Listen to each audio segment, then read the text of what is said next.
तो अभी आप डॉक्टर प्रदीप दीक्षित जी से उनके विचार सुन रहे थे।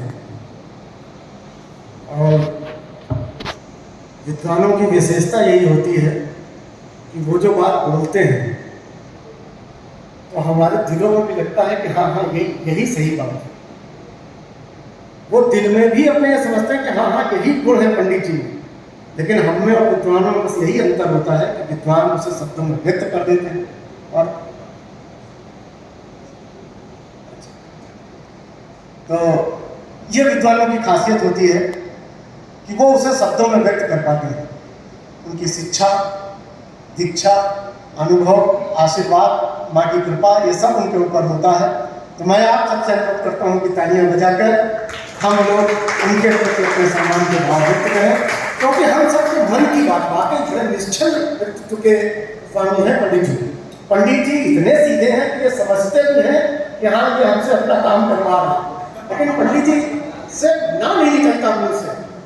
वो ऐसे व्यक्तित्व के स्वामी हैं, ऐसा व्यक्ति ढूंढना मुश्किल है इस संसार में।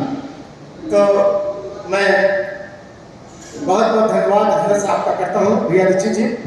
और उसके बाद चूंकि उमा शंकर मिश्र जी को भी जाना है जो गाजियाबाद से पधारे हैं, तो मैं इस अवसर पर उन्हें भी आमंत्रित करता हूँ। तो वो गाजियाबाद से पधारे हैं, यह हम लोगों के लिए बड़े सौभाग्य का विषय है।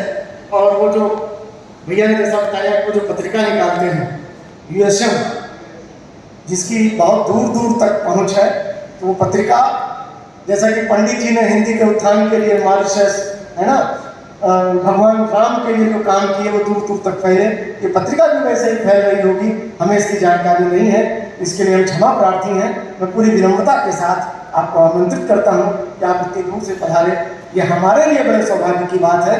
पंडित जी का प्रेम आपको खींच लाया। आइए हम तालियों से आपका स्वागत करते हैं और आपको आमंत्रित करते हैं कि निश्चित रूप से पंडित जी के प्रति आपके हृदय में जो भाव रहे होंगे, तभी व्यक्ति कानपुर से कानपुर में नहीं आ रहा, आप गाजियाबाद से आ रहे हैं, इसलिए तालियां जोरदार होनी चाहिए पंडित जी के लिए। आइए धन्यवाद।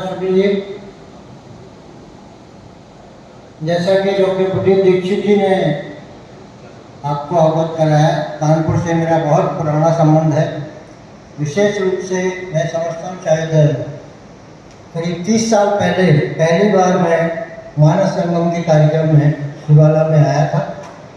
उस समय श्रद्धेय बुद्धिनाथ तिवारी जी का आशीर्वाद मिला। उसी समय पर प्रदीप दीक्षित जी, आदरणीय दुर्गाचरण मिश्र जी, त्रिपाठी जी, इन सभी से मुझे मिलने का अवसर मिला। और फिर कई आयोजनों में मानस संगम के कार्यक्रमों में मुझे आने का अवसर मिला। मोती झील में तुलसी उपवन के कार्यक्रम में भी मैं कई बार आया। और इस तरह से मेरा जो एक संपर्क, एक संबंध, एक आत्मीयता विकसित हुई, उसी का परिणाम था कि कोई 7-8 साल पहले, शायद जितना समय में कानपुर विशेषांक में आप सभी लोगों का उसमें भागीदारी रही थी। और उसका लोकार्पण श्री जायसवाल जी ने और तत्कालीन जिलाधिकारी महोदय सहित तमाम विद्वानों ने किया था। और वो विशेषांक एक अपने आप में इसलिए अद्वितीय बन गया था कि विशेष रूप से उसका अतिथि संपादन डॉक्टर प्रदीप दीक्षित जी ने किया था। मैं तो मैं निमित्त मात्र बना था। जहाँ तक व्यक्तिशः विशेषांकों की बात है, पिछले 39 वर्षों में लगभग 100 से अधिक विशेषांक हम लोगों ने निकाले हैं। करीब 28 जनपदों के विशेषांक, उनमें 17 जिले तो उत्तर प्रदेश के हैं, शेष भारत के अलग अलग राज्यों के हैं। पूर्णिया है उसमें, राउरकेला है उसमें, मध्य प्रदेश के 3 जनपद हैं। इस तरह से अलग अलग जनपदों के विशेषांकों की श्रृंखला भी निकाली। और जो मॉरिशस का उल्लेख अभी शुक्र जी कर रहे थे, मॉरिशस विशेषांक हमने आज से 20 से 25 साल पहले निकाला था। और इंडोनेशिया विशेषांक निकाला था।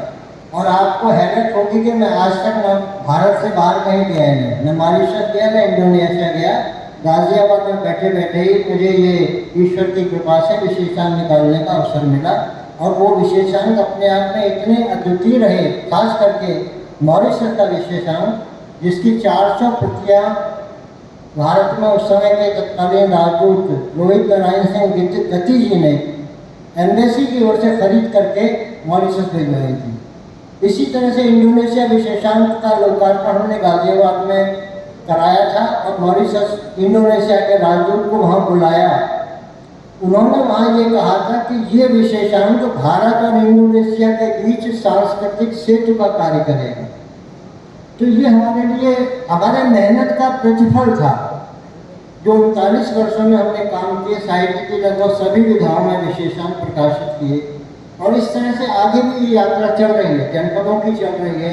व्यक्ति विशेषांकों में प्रदीप जी ने उल्लेख नहीं किया है। प्रदीप जी के व्यक्तित्व कृतित्व पर भी एक विशेषांक शायद 10 साल पहले निकल चुका है।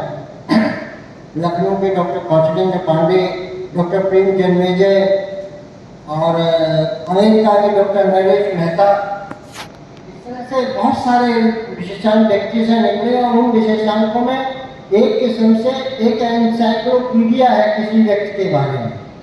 अगर आप एक व्यक्ति के व्यक्तित्व कृतित्व को एक साथ जानना चाहें, जैसा प्रदीप जी ने कहा कि 64-80 पृष्ठों में आप सारे के सारे उनके गुणों को, उनके कार्यों को, उनकी प्रतिभाओं को उसमें एक 80 पृष्ठों में आप बड़े आराम के साथ उनको जान सकते हैं, जो कि सहज होता है। बड़े बड़े ग्रंथ जैसा बताया गया कि आजकल अभिधर्मी ग्रंथों का ना तो समय है किसी को पढ़ने का ना लिखने का, बड़े मुश्किल से लोग लिखते हैं। जब से ये नई तकनीक विकसित हुई है तो सब कुछ अब SMS और व्हाट्सएप आदि पर है, लेकिन फिर भी जो तकनीक अपनी जगह है उस पर मैं कोई टिप्पणी फिलहाल नहीं करूँगा। लेकिन मैं माननीय मेरे डॉक्टर प्रदीप जी मुझसे छोटे हैं, मैं अपने छोटे भाई के इस बढ़प्पन को बांध देते हुए यहाँ उनके प्रस्ताव पर अपनी सहर्ष सहमति व्यक्त करता हूँ। और आप सभी से मेरा सर्वत्र निवेदन है कि इस विशेषण के लिए आप माननीय दुर्गाचरण मिश्र जी के विषय में वो भी अपने भाव रखते हैं, उन्हें कम से कम समय में लिख करके, और जैसा कि प्रदीप जी ने बताया निर्मल जी संयोजक रहेंगे, उसके तो आप निर्मल जी से भी मेरा निवेदन है कि आप थोड़ा सक्रिय हो जाए, क्योंकि देखिए ये कार्य जो है तेजी से जब लग जाते हैं तो हो जाते हैं। यदि आप आज यहाँ से बाहर निकल के इस विषय को भूल जाएंगे तो ये काम कभी नहीं होगा। ये मेरा अपना अनुभव है, तो मैं ये जानता हूँ जब आप कोई काम शुरू करें तो उसे तत्काल करने को हो जाएगा, वरना नहीं हो पाता है। और निर्मल जी और प्रदीप जी मिलकर के कोई समय और तिथि तय करें। हाँ, मतलब श्रवण जी, निर्मल जी, आप लोग मिलकर संकलन करा दें। कोई व्यक्ति छूटे ना जो दुर्गाचरण जी से आत्मीय है। दुर्गाचरण जी से मैं निवेदन करूँगा कि उनके पास जो उपलब्ध फोटोग्राफ्स हैं उनके व्यक्तित्व से संबंधित, उनको मिले हुए सम्मानों से संबंधित, उनके परिवार के विषय में, क्योंकि एक विशेषांक में पूरी सब चीज़ें आती तब जाके एक संपूर्ण विशेषांक बनता है जिसमें आप सब कुछ उनके विषय में जान सकते हैं। तो ये कार्य मैं तो करने का संकल्प ले चुका हूँ, पर बाकी आप लोगों के निर्माण जी और आप सबका सहयोग मिल जाएगा तो निश्चित रूप से निर्धारित समय पर, निर्धारित अवधि में ये कार्य संपूर्ण हो जाएगा।